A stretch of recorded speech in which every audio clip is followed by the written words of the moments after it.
자, 오늘 성경이 무엇을 말하느냐 17번째 시간입니다. 17번째 시간에는 이제 십계명을 한 계명 한 계명씩 다루도록 하겠습니다. 그래서 오늘은 1계명 다루는데 지난번에 제가 책 쓴 것 중에서 21세기의 십계명 해서 아마 여러분 집에 어디 잘 찾아보면 그 책이 있을 거예요.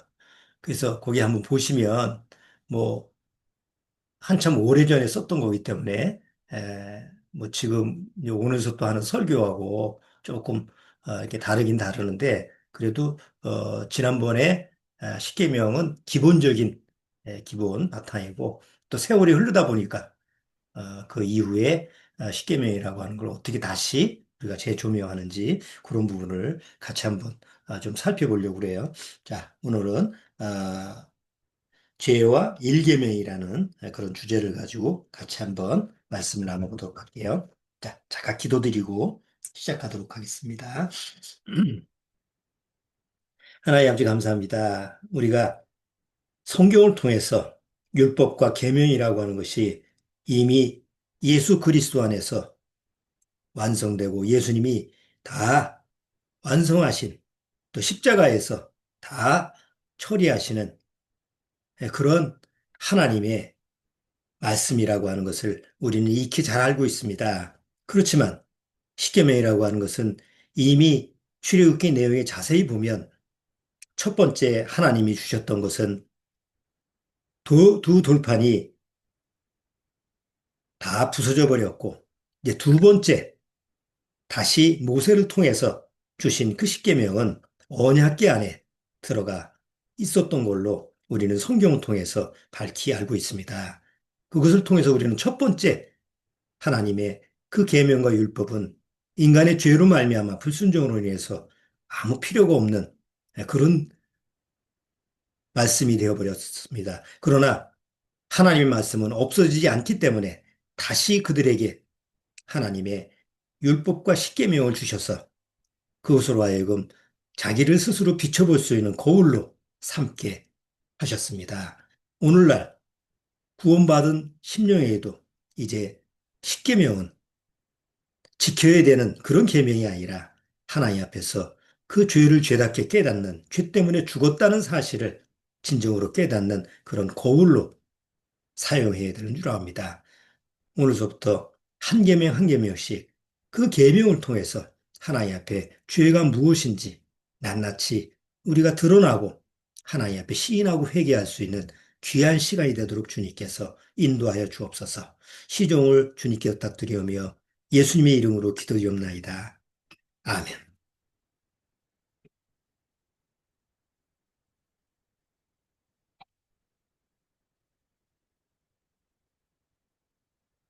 자, 우리 출애굽기 20장에 보면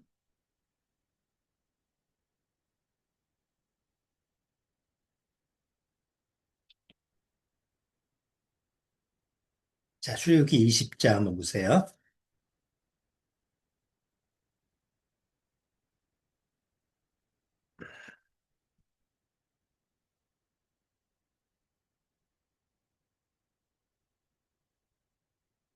자, 출애굽기 20장은 하나님이 율법을 주시는 특히 율법 중에서 십계명을 주시는 그런 내용이 자세히 나와 있죠. 자, 출애굽기 20장 1절.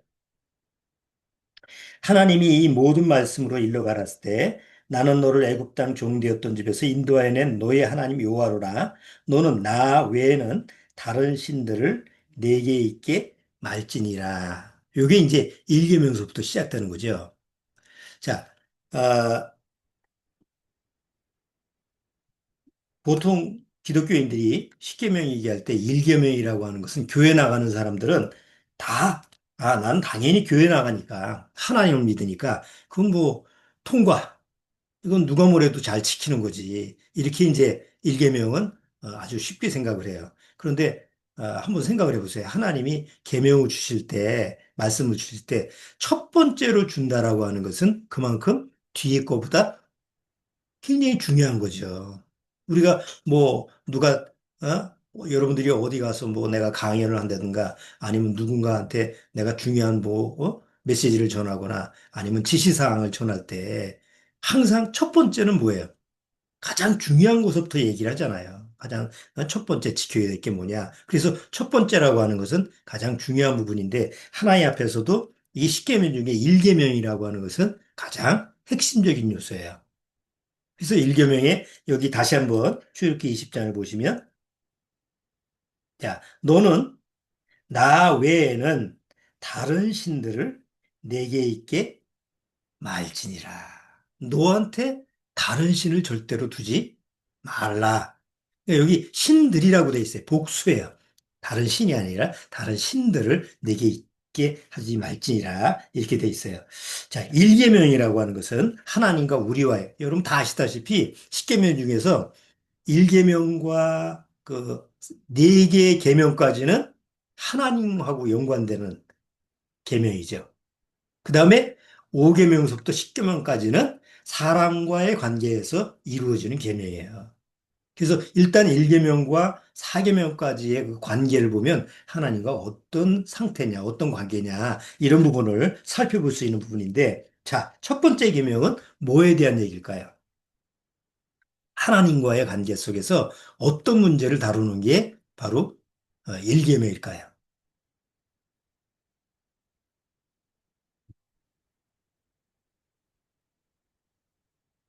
자, 1계명은 하나님과의 관계 속에서 자리에 대한 문제입니다. 자리, 위치, 자리, 내 자리. 뭐 왕이면 왕의 자리가 있고, 또 요즘으로 얘기하면 대통령이면 대통령 자리가 있죠. 장관의 자리고 있고, 뭐 국무총리 자리. 다 자기 자리가 주어지면 그 자리에서 자기가 그 역할을 감당하는 거죠. 근데 다른 사람이 그 자리를 넘보려고 하면 옛날만 하면 역심이고, 요즘으로 얘기하면 구태타고, 그렇죠. 그런 부분이 우리가 정치사나 뭐 이런 세계 역사에서 많이 매일 보게 되는 부분인데 바로 일계명이라는 것은 하나님과 나와의 관계 속에서 자리에 대한 문제예요.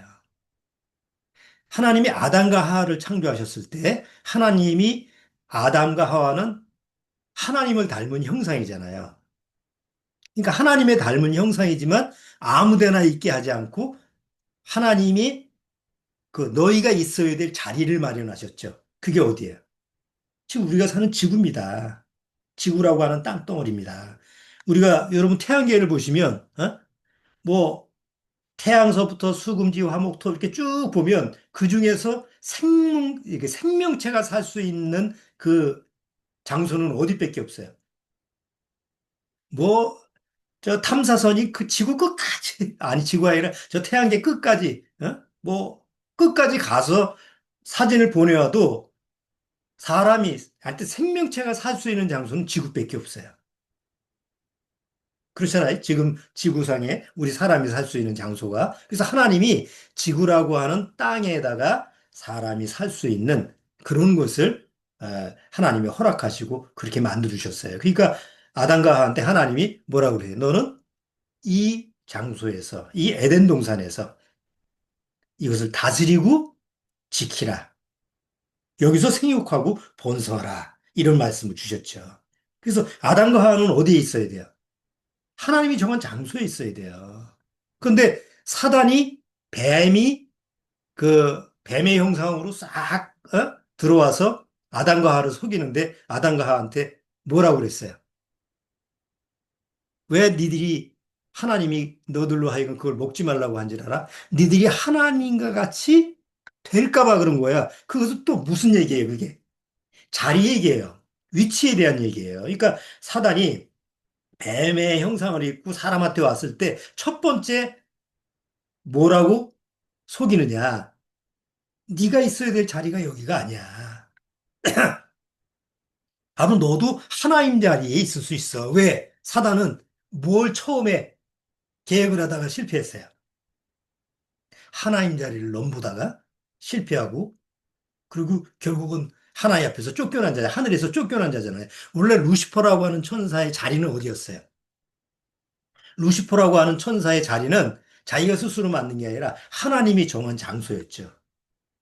옛적에 뭐 에스겔서 우리가 전에 많이 봤자 이사야서 14장, 그다음에 에스겔서 28장 거기 보면 네가 옛절에 금강석 사이에 뭐 각종 보석 사이에서 거기서 뭐 영화를 누리고 그 다 하나님이 정한 장소예요. 넌 여기 있어서 내가 준 영광을 누려라. 너는 모든 천사를 다스릴 수 있는 천사장이니까 넌 여기서 이 자리에 있으라고 하는데 너무 많이 줬다 보니까 사단이 예, 그야말로 횟가닥 돌아서, 나 위에는 하나님밖에 없네? 그럼 저 자리도 내 자리가 될 수가 있는 거 아니야? 라고 하는 걸 품었다가 결국은 모든 걸 다 잃고 다 쫓겨났죠.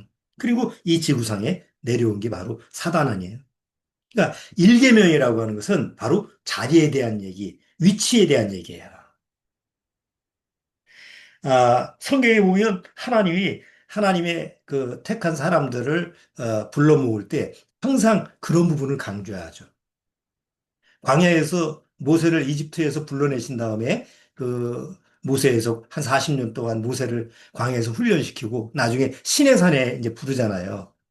떨기나무가 막 불타는 떨기나무 가운데에서 하나님이 모세야 모세야 부르니까 모세가 가려고 하니까 모세야 뭐라고 그래요? 하나님이 야 빨리 와 이 자리로 와 이게 아니에요.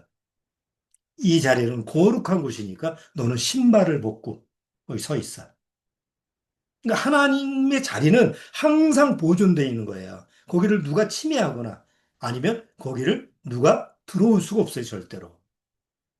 이스라엘 민족이 그 십계명을 받을 때 결국 하나님 앞에서 교만한 마음을 품고 하나님이 뭐라고 얘기하든지 다 우리는 뭐 지킬 수 있으니까 얘기 좀 하세요. 이런 식으로 하나님 앞에서 주제 파악을 못할 때 하나님이 시내산에서 모세를 불러서 계명과 율법을 주시잖아요. 그럴 때 뭐라고 그래요? 백성들로 하여금 이 산에 넘어오지 못하게 해라. 내가 그들을 죽일까 하노라고 해서 손을 딱 걷죠. 이렇게 하나님은 항상 이제 죄로 타락된 이후에 이제 인간들로 하여금 하나님 앞에서 경계선을 이렇게 하는 거예요. 텔레비전에 보면 선을 넘는 녀석도 있죠. 이게 인간의 어떤 그 상식적인 교만이야. 항상 선을 넘고 싶어 해. 항상 뭔가를 넘고 싶어 해. 그런데 하나님은 하나님의 자리가 있기 때문에 그 자리에 누구도 들어오는 걸 허용할 수가 없는 거예요. 들어갈 수도 없거든요. 예수님도 이 지상에 오셨을 때 항상 선을 그었어요. 야, 너는 이쪽이고 나는 이쪽이야. 이런 거를 성경을 통해서 우리가 항상 예민하게 볼 줄 알아야 되는데 한 예수님 모습을 한번 잠깐 볼까요? 요한복음 8장. 요한복음 8장.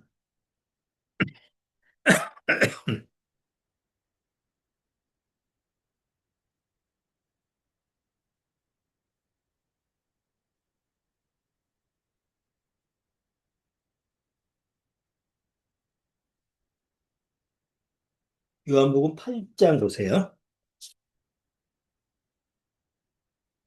8장 23절.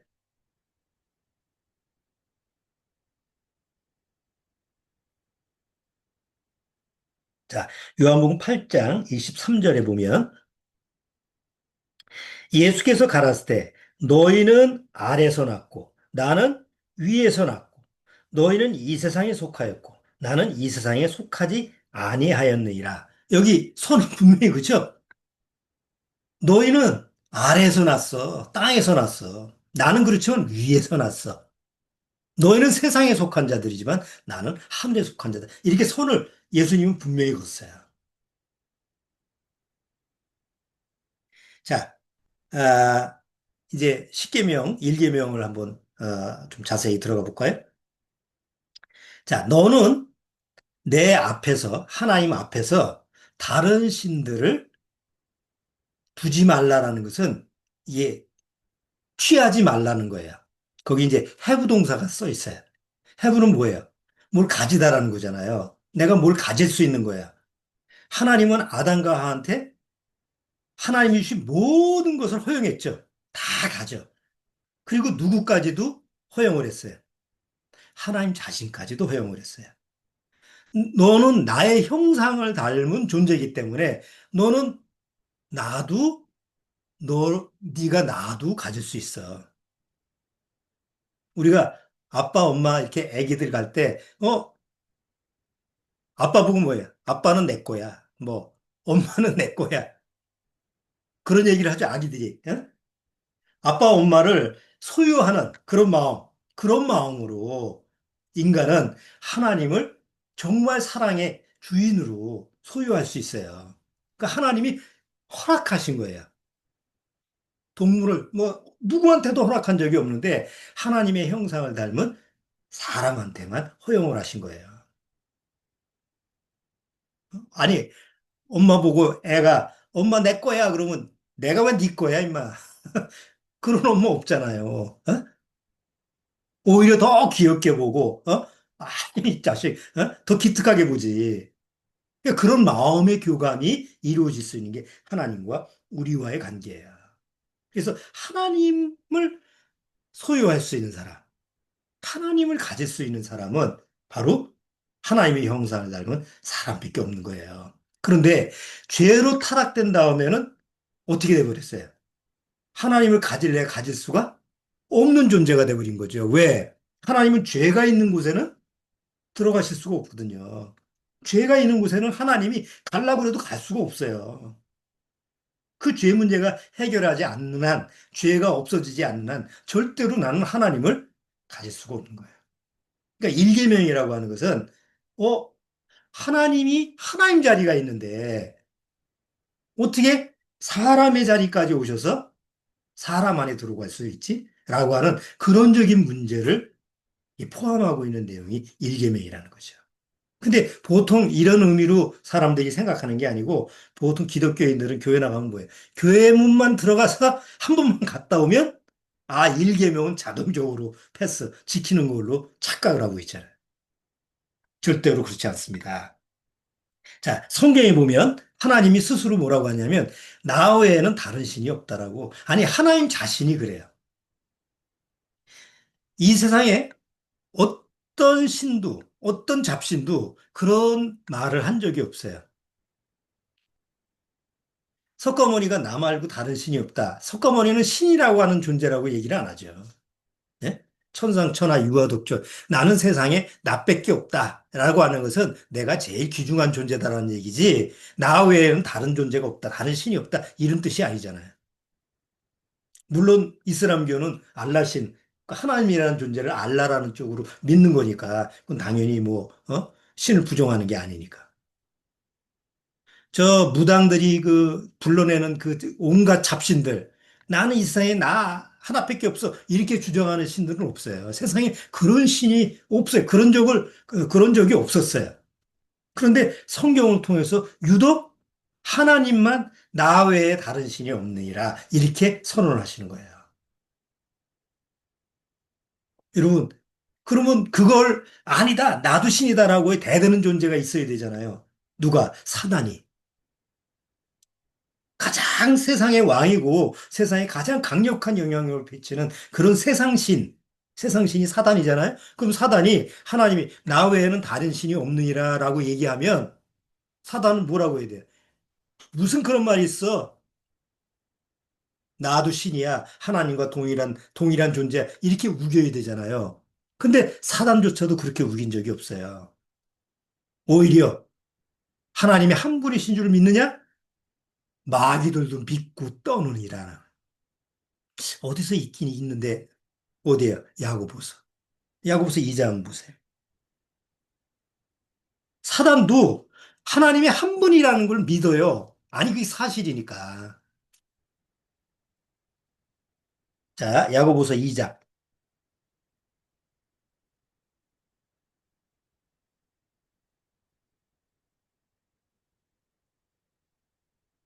자, 야고보서 2장 19절 보세요.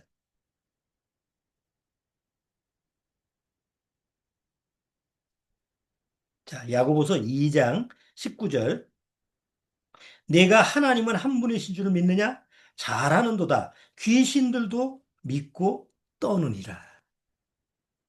하나님이 한 분이신 줄 믿고 떨기까지 하는 게 사단이에요. 왜?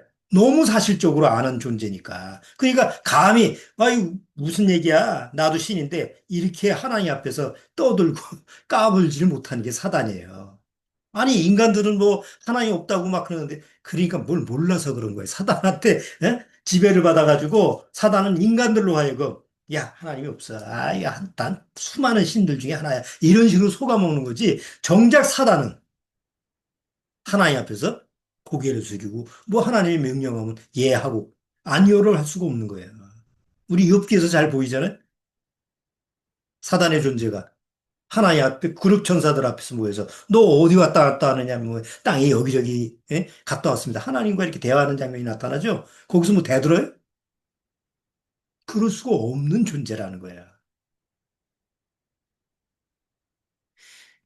신명기 몇 군데만 찾아볼게요. 하나님이 성경을 통해서 나 외에 다른 신이 없다라는 부분을 신명기 4장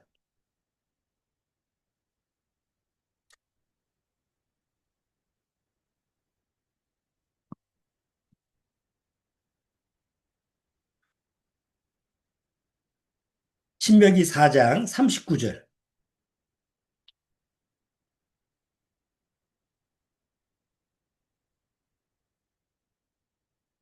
자, 신명기 4장 39절. 이스라엘 민족한테 말씀하신 거죠. 그런즉 너는 오늘날 상천하지에 오직 여호와는 하나님이시요 다른 신이 없는 줄을 알아 명심해라. 명심하시죠. 명심. 오직 하나님이 한 분밖에 없다라는 걸 명심하라. 이스라엘 민족한테 딱 명령한 거예요. 이사야서 한번 보세요. 이사야서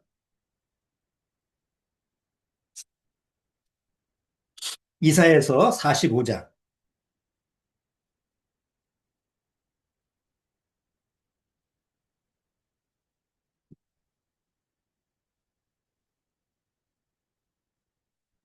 자, 이사야서 45장.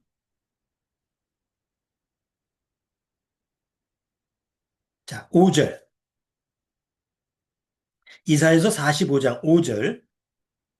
자, 거기도 잘 보세요. 나는 여호와라. 나 외에 다른 이가 없나니 나밖에 신이 없느니라. 너무 독선적이죠. 아니, 세상적인 관점에서는 뭐예요? 아, 그냥 나도 인정하고 다른 신도 인정하면 되지. 왜 기독교인들은 그냥 하나님만 인정하고 막 그런 얘기 많이 듣잖아요. 근데 성경을 통해서 하나님이 친히 얘기한 거예요. 나 외에 다른 신이 없어. 나밖에 없어. 그럼 다른 신은 뭐예요? 신이 아니라는 거죠. 그냥 인간의 상상 속에서, 생각 속에서 나온 그냥 뭐, 인간의 창작품인 거예요.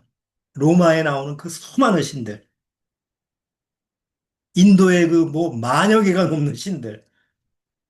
그 수없이 많은 그 신들은 그건 인간의 상상 속에서 나온 거지, 생각 속에서 나오는 거지, 신이 아니다 말이에요. 오직 하나님은 하나님밖에 없다라고 누가 주장하는 거예요? 하나님이 주장하시는 거예요. 그럼 둘 중에 하나죠. 진실이든지 거짓이든지 둘 중에 하나예요. 중간은 없어요. 저기 스가랴서 한번 보세요. 스가랴서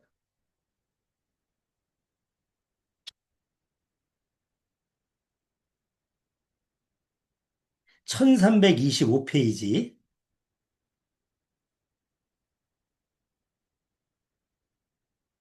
자, 스가랴서 14장 9절에 보면 스가랴서 14장 9절 제가 읽어볼게요. 여호와께서 천하의 왕이 되시리니 그날에는 여호와께서 홀로 하나이실 것이요 그 이름이 홀로 하나이실 것이며 하나님은 홀로 하나. 그래서 우리말이 참 좋은 거예요. 하나님 하면 하나밖에 없잖아. 영어의 God보다는 훨씬 이게 아주 하나님이라고 하는 존재가 그래 하나밖에 없는 분이구나 라고 딱 그냥 고정시킬 수 있어요. 다른 뭐 외국말보다는 우리말, 우리 한글에서만 그게 가능해요. 자, 신약에 보세요. 예수님이 얘기하시는 거죠. 마가복음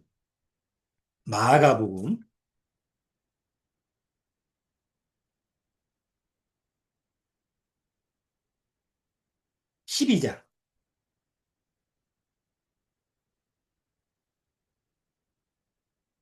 마가복음 12장 29절.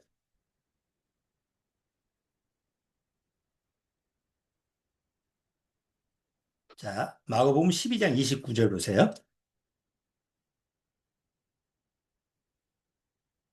제가 읽어볼게요. 예수께서 대답하시되 첫째는 이것이니 이스라엘아 들으라. 곧 우리 하나님은 유일한 주시라. 유일한 게 뭐예요? 유일하다는 거는 하나밖에 없다는 거죠. 그 예수님이 유일하신 주인이다. 요한복음 17장.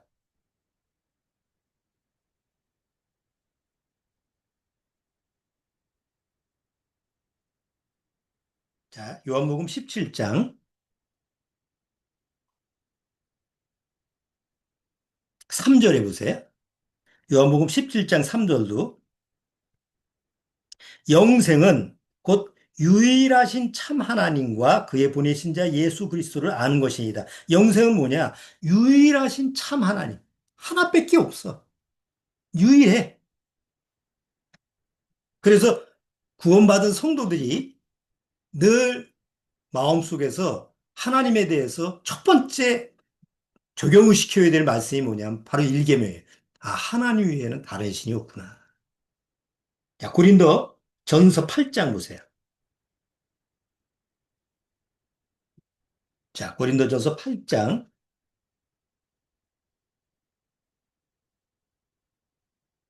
4절. 고린도전서 8장 4절. 그러므로 우상의 제목 먹는 일에 대하여는 우리가 우상은 세상에 아무것도 아니며 또한 하나님은 한 분밖에 없는 줄 아노라. 비록 하늘에나 땅이나 신이라 칭하는 자가 있어 많은 신과 많은 주가 있으나 그러나 우리에게는 한 하나님 곧 아버지가 계시니. 그러니까 하나님과의 관계 속에서 자기 자리를 지키는 사람, 하나님이 너 여기 있으라라고 하는 그 자기 자리를 아는 사람은 그 마음에 아, 하나님은 한 분밖에 없구나. 세상에 수많은 신이 있어도, 수많은 주가 있어도 오직 하나님은 한 분밖에 없구나라고 하는 사실이 믿어지는 거예요. 내가 믿는 게 아니에요. 믿어지는 거예요. 우리나라에 거의 한 700만, 800만 되는 기독교인들이 있는데 그 기독교인들이 오늘 다 교회 나가서 주일날 예배를 드리고 하나님이 한 분이신 거를 믿는다고 해도 그게 믿음이 아니고 여전히 자기 안에 하나님 말고도 뭐 다른 신이 뭐 세상에는 너무나 많은데 그중에 제일 난 분이 하나님이야. 제일 능력이 있고 뭐 다른 신보다는 내가 제일 좀 이렇게 애착이 가. 좀 마음이 끌려. 우리가 보통 그런 얘기를 하잖아요. 교회 나가세요? 아유, 절에 가는 건 나 체질이 안 맞는 것 같아요. 그래서 나 교회 나가요. 이런 사람들이 제법 많아요. 또 어떤 사람은 난 교회가 체질이 안 맞아서 뭐 절에 간다고. 그 체질에 맞춰서 자기 어떤 뭐 기호에 맞춰서 종교를 선택하는 게 아니다는 거죠. 하나님은 한 분밖에 없으니까 그 하나님을 믿는 것은 당연한 이치인데 그게 이제 일계명에 대한 얘기를 하나님이 우리한테 적용시키는 거예요. 자, 그러면 우리가 이런 질문을 한번 해보세요. 왜 하나님은 한 분밖에 없는 거죠? 사람도 수치키로 많은데 신도 많으면 뭐가 문제가 되나?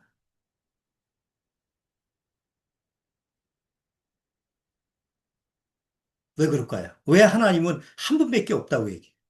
그러면 거기에 이런 질문을 해야 돼요. 그러면 하나님이 한 분밖에 없다고 쳐. 그럼 그 하나님은 누가 창조했게? 그 하나님은 누가 창조했어요? 그런 질문을 할 수가 있는 거죠. 그게 누군가 AI한테 그걸 또 물었다잖아. 그럼 뭐 하나님이 모든 걸 창조하셨으면 그 하나님은 누가 창조한 거요? 그 AI가 뭐라고 답변을 할게요? 하나님은 신이라고 하는 유일하신 하나님이라고 하는 존재는 시 공간에 있는 분이 아니고 시 공간 밖에 있는 거기 때문에 영혼이라는 그 세계 속에 있기 때문에 누가 누구를 창조할 수 있는 개념이 아니다 말이에요. 다른 말로 모르겠다는 얘기지. 몰라요. 그런데 성경에는 그 해답을 적어놨어요. 모세가 똑같이 그런 질문을 받아요. 하나님, 내가 가는 건 좋은데 이스라엘 백성이 아니 도대체 너한테 얘기한 그 하나님은 누구냐? 그 당시 이집트에 수많은 신들이 있잖아요. 그럼 그 많은 신들 중에서 하나가 우리를 데려간 거야? 왜냐하면 아브라함, 이삭, 야곱 때서부터 그 처음에는 한 70년밖에 안 됐잖아요. 이집트에 온 사람들이. 그런데 400년 동안 종살이 하면서 막 많이 숫자가 불어났죠.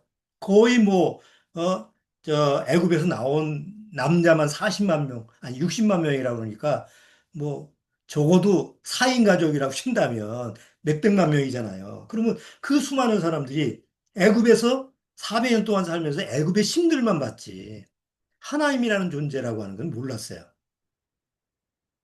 자, 그런데 그 하나님이라는 존재가 모세를 통해서 하나님이 나를 보냈다라고 했을 때 이스라엘 백성이 뭐 수많은 신들 중에 하나인가? 뭐 이런 식으로 하나님이 누구냐라고 물어봤을 때 하나님은 나는 나다.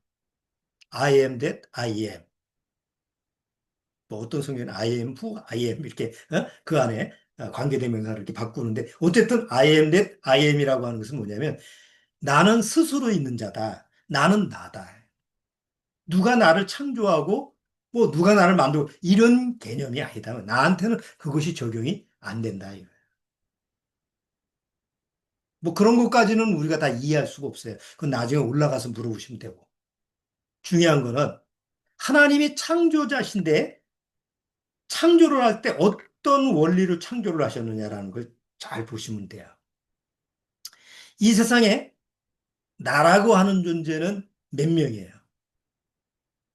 하나밖에 없어요. 희한하죠? 아무리 쌍둥이고 아무래도 똑같은 사람은 없대요. 하다못해 모든 동물도 마찬가지고 모든 자연세계에 마찬가지. 똑같은 식물이라고 해도 뭐 대나무라고 하더라도 똑같은 규격의 대나무는 없어요. 심지어 우리 눈 알죠? 눈. 눈송이 내리자 눈.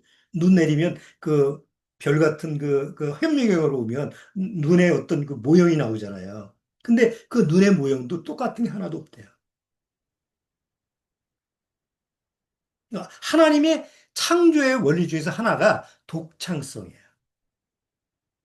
하나님 자신이 유일하게 하나밖에 없는 분이시기 때문에 하나님이 사람을 만들어도 모든 이 자연계를 만들어도 독창적으로 다 개인 고유의 그 자기 특성을 가지게끔 그렇게 만드셨어요. 특히 사람이.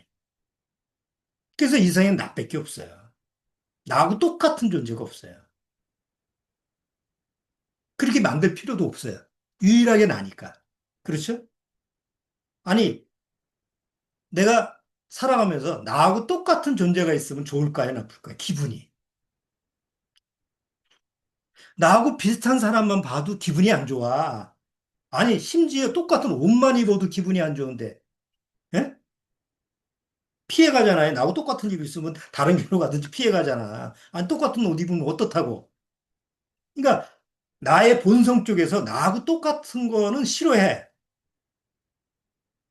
원래 하나님이 만든 독창성이에요. 나는 나밖에 없는 거예요. 이게 죄로 타락해서 이게 지금 죄 쪽에서 지금 잘못 사용하니까 그런 거지. 원래 죄가 없는 상태라고 한다면 얼마나 아름다운 거예요. 모든 자연 만물에 어떤 존재도 그 하나의 고유성이 있어. 누구하고 비교할 수가 없어. 사람도 내가 아무리 혹시 신체가 좀 부재연하고 내가 뭐 장애를 가지고 있다 하더라도 나는 뭐예요? 이 세상에 유일하게 나밖에 없는 거야. 근데 죄로 타락된 다음에는 어떻게 다 나밖에 없는데 남하고 비교하고 쟤는 저러는데 나는 이렇네. 쟤는 뭐 머리가 좋은데 난 머리가 나쁘네. 쟤는 얼굴이 이쁜데 뭐 나는 얼굴이 뭐 어쩌네. 쟤는 다 가졌는데 나는 아무것도 없네. 뭐 이런 식으로 해서 늘 비교의식을 해서 그리고 경쟁을 하는 거예요. 경쟁할 수가 없잖아요. 나는 유일하게 나밖에 없으니까 경쟁할 이유가 없죠. 1등이야. 태어나서 죽을 때까지 1등이야. 그러면 경쟁할 필요가 없는데 늘 끊임없이 어떻게 나하고 비슷한 면이 있지? 나하고 똑같지? 뭐, 난 쟤하고 똑같아져야 돼. 이런 식의 마음을 가지고 있는 게 뭐냐? 바로 사단으로부터 온 거다 말이야. 사단은 창조를 못하기 때문에 모방하고 또 그런 걸 가지고 아주 변조하는 거에 아주 탁월한 능력을 가지고 있기 때문에 모든 것을 똑같이 만드는 거예요. 아담 하루와 하여금 죄로 타락된 다음에 모든 사람이 똑같이 돼버렸어요. 뭐로? 성경에서 뭐라 그래요? 한 사람 아담을 통해서 죄가 들어와서 모든 사람이 죄인이 되었어요. 잘났건 몰랐건 똑똑하든 어리석든 뭐 8푼이든 7푼이든 관계없어. 다 사단은 뭐로 만든 거예요? 죄인으로 만든 거예요. 그 똑같이 평등해. 왜 복제 인간을 만들려고 그래요? 왜 복제를 만들려고 그래요? 인간이 발전하다가 산업혁명이 일어났죠? 산업혁명이라는 거예요. 똑같은 것을 무제한적으로 만드는 게 산업혁명의 시작이에요. 바가지 똑같이 확 만들고. 옛날 시대는 똑같이 만들어 똑같은 게 없어. 사람이 다 직접 만드니까 뭘 해도 달랐지. 근데 어느 날 산업 기계가 만들어지고 산업혁명이 이제 막 붐을 이루면서 그때서부터 모든 것이 동일한 그게 이 세상이라는 거예요. 그러니까 다 거짓된 거 아니에요. 하나님이 원래 창조하신 원래 창조물은 오직 하나밖에 모든 게 하나밖에 없어. 그러니까 하나밖에 없으니까 어떻게 해야 돼요? 귀하게 여겨야지. 가치 있게 여겨야지. 근데 그런 마음이 죄가 들어온다면, 우린 다 똑같아. 그런 개념이 들어오니까 다 똑같이 생각하니까 하찮게 여겨. 그렇죠?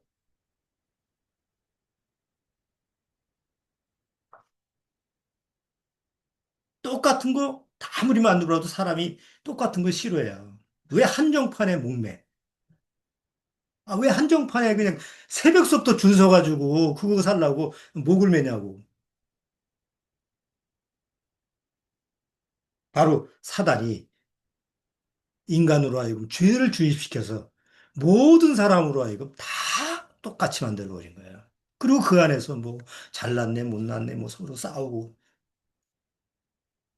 그렇잖아요. 우크라이나하고 러시아하고 싸울 때 죽어나가는 건 병사인데 위에서 꼭두각시 저 꼭대기에서 푸틴이라고 하는 존재는 어? 자기 합리화로 만들어서 죽든지 말든지 뭐 전쟁을 일삼잖아요. 모든 전쟁의 모습이 그렇죠.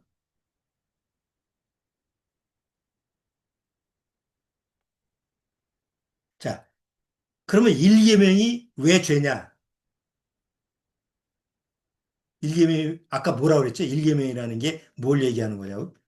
바로 자리, 위치에 대한 얘기예요. 그러면 일계명이 뭐 일계명이 우리한테 제시하는 죄. 그러니까 거울을 보면 일계명이라는 걸 통해서 그 일계명이라는 거울을 통해서 내가 이게 나를 보면 죄가 드러나야 되잖아요.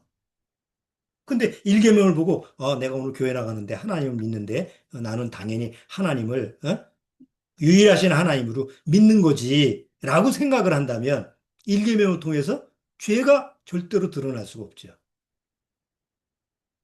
그러면 일계명이라는 거울을 통해서 내 죄가 드러나려면 어떻게 봐야 돼요? 일계명이라는 거울을 통해서 내 자리가 어디 있는가를 봐야 돼. 또 자기 자리는 알 거 아니에요. 내가 지금 어디 위치에 있는 거는 스스로 알 거 아니에요.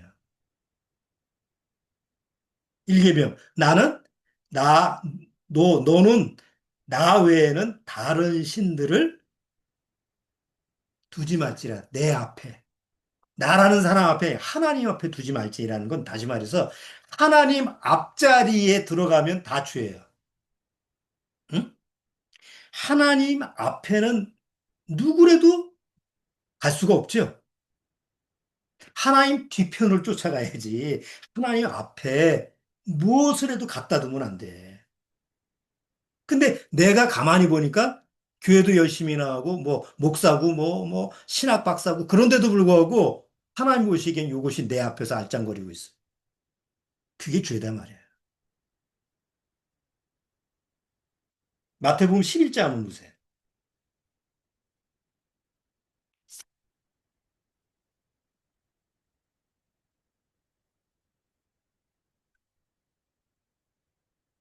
자, 마태복음 11장.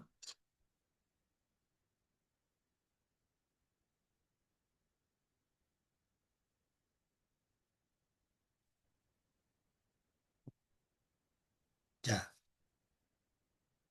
마태복음 11장 37절.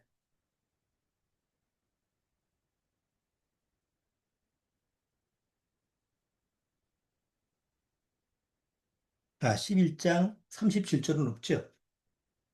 12장인가 봐요. 나 잘못 쓴 것 같아.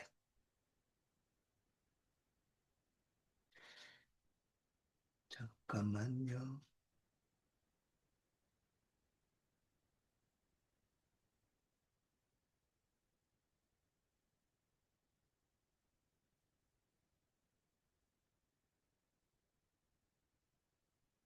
아, 10장이네, 10장. 10장 34절에 보면,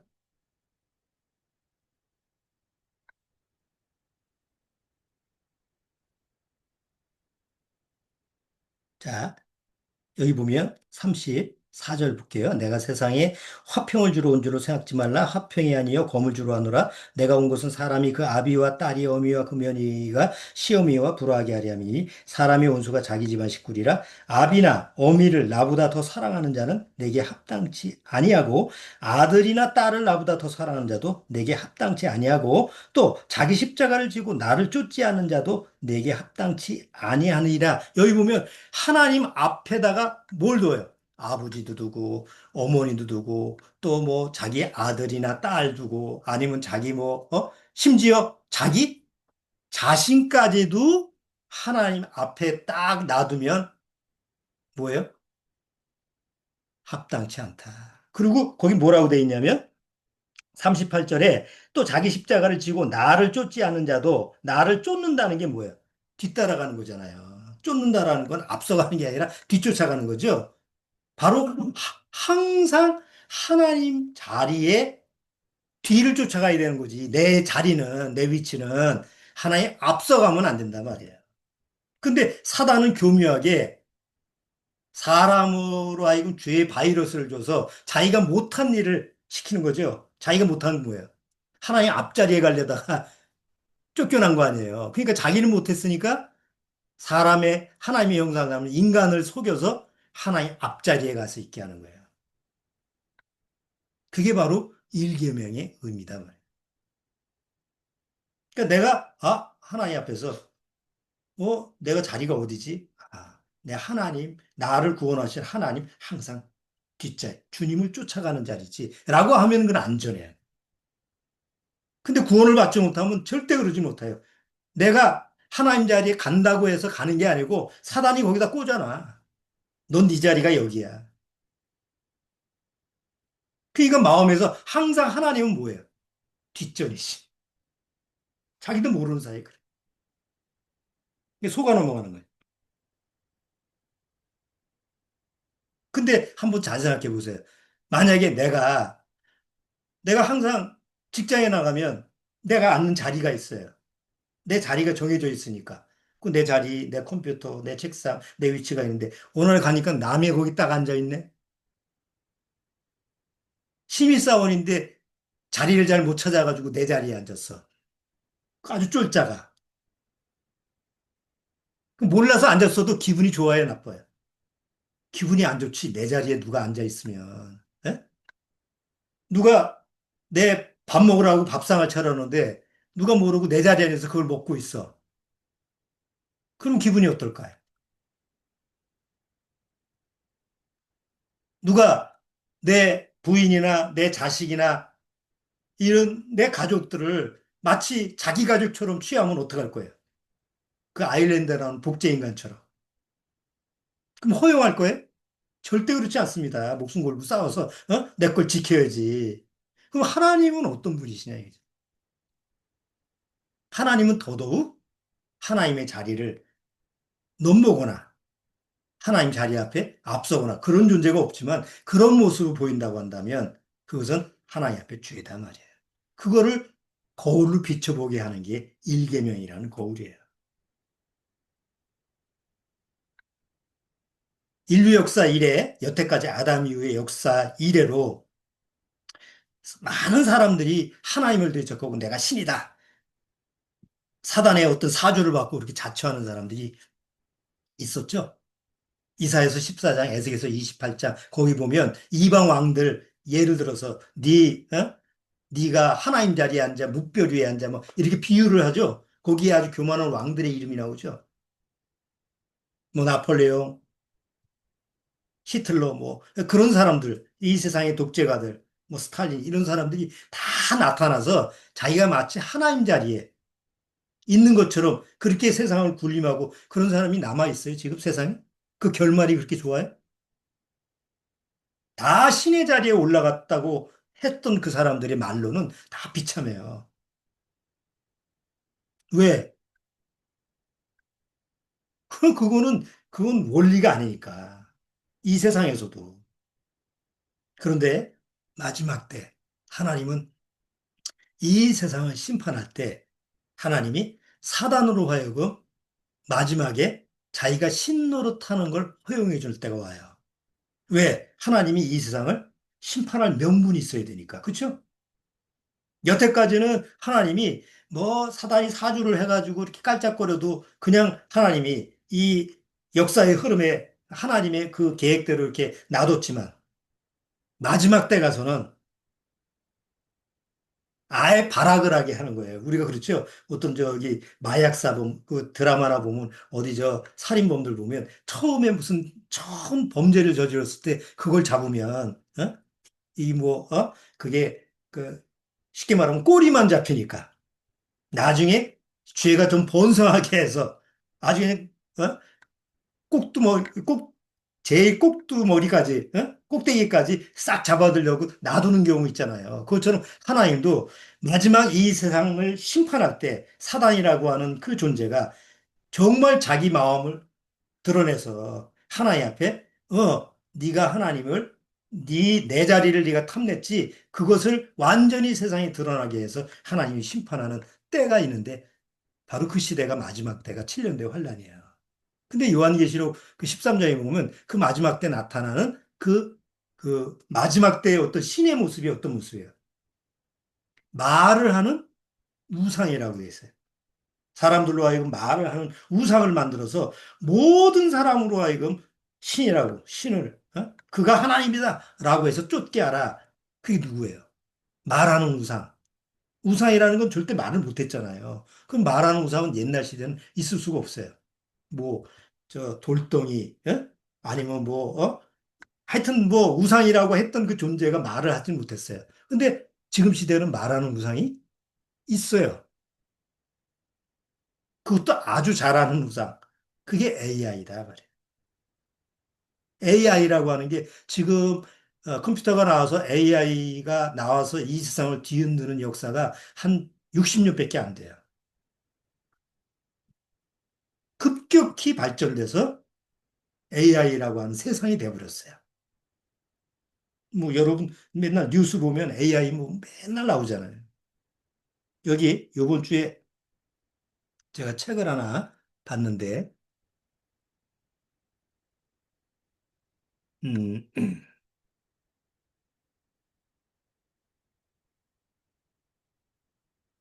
잠깐만요.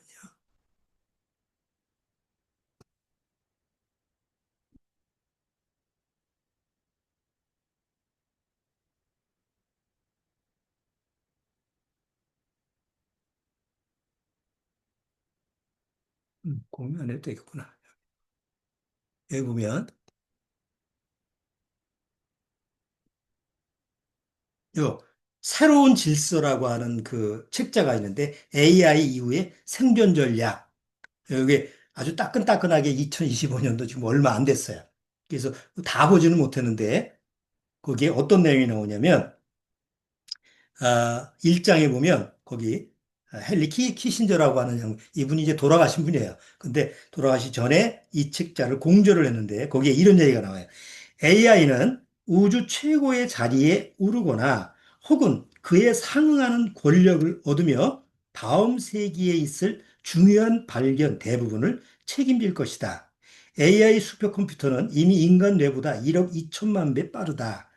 앞으로 출현할 AI는 신에 대한 인류 고유의 성찰과 더불어 인간이 신과 특별한 관계가 있다는 뿌리 깊은 믿음을 부정하여 스스로 인간이 신이 되리라 믿는 사람들이나 우리는 신과 다르지 않다고 믿는 사람들이 등장하게 되지 않을까.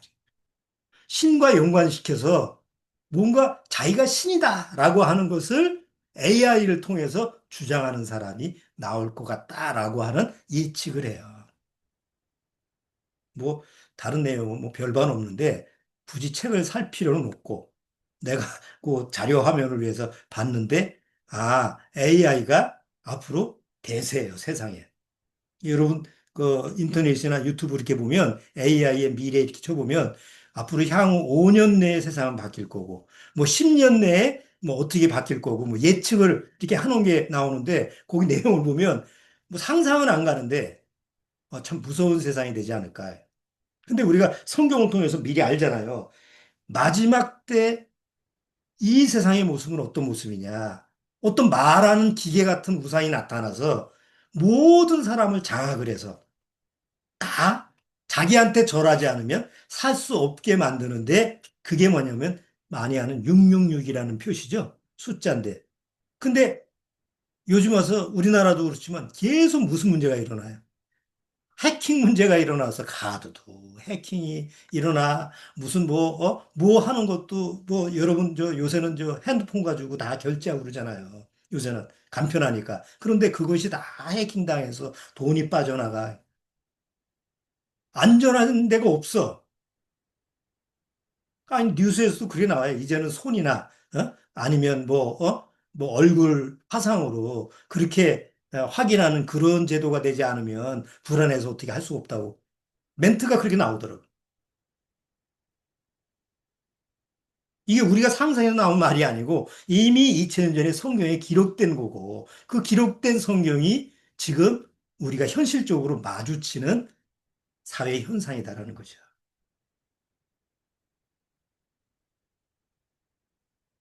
마지막 때 사단은 바로 인간들을 이용해서 바로 지금 인간들이 만들어 놓은 기계 문명, 특히 AI라고 하는 그 아주 놀라운 그런 슈퍼컴퓨터죠. 그런 것을 이용해서 모든 사람을 장악하는 시대가 올 거.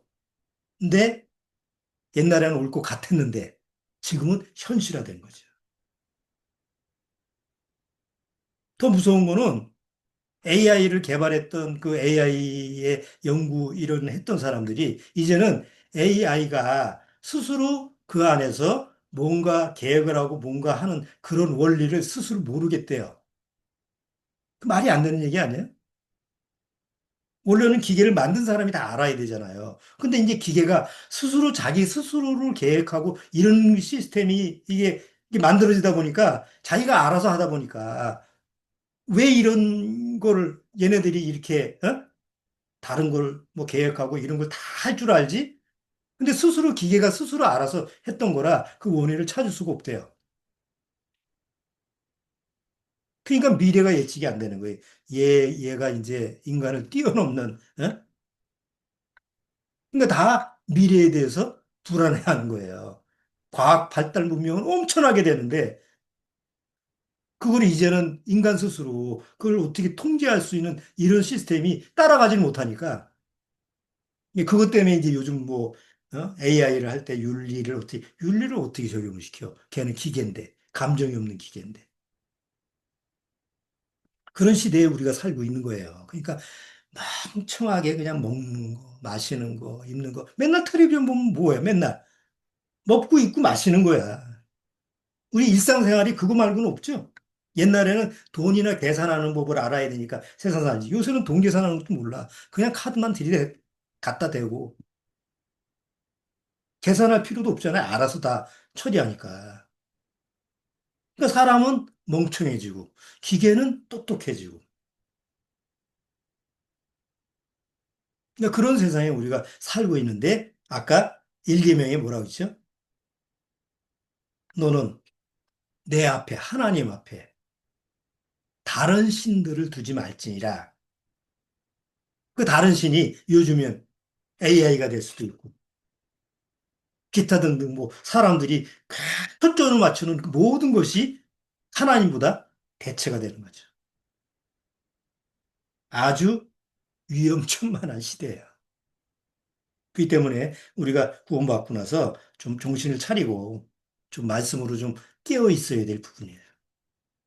왜? 우리가 말씀하고 적용하고 말씀하고 생활한다라고 하는 것은 이거는 그야말로 요즘 첨단과학 문명, 뭐 AI 시대 이런 걸 떠나서 원래 하나님이 우리한테 주시고자 하는 그런 시대하고 똑같아요.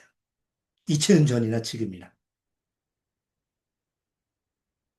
자, 오늘 성경이 무엇을 말하는 17번째 시간을 맞이했는데 죄와 일계명이라는 부분을 한번 살펴봤어요. 자, 일계명을 통해서 나한테 비춰지는 거울은 뭘 제시한다고요?